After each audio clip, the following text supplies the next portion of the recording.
ছোট্ট একটা গ্রামে ছিল একটি কুকুর। নাম ছিল টিকা।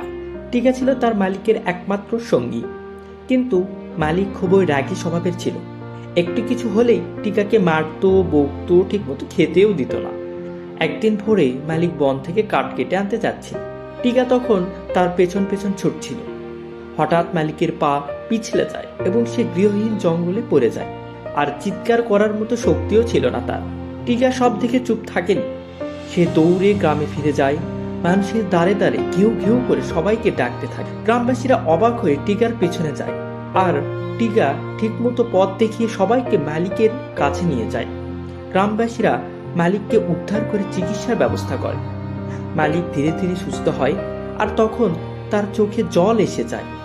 সে বুঝতে পারে যাকে এতদিন অবহেলা করেছে সেই ছিল তার প্রকৃত বন্ধু।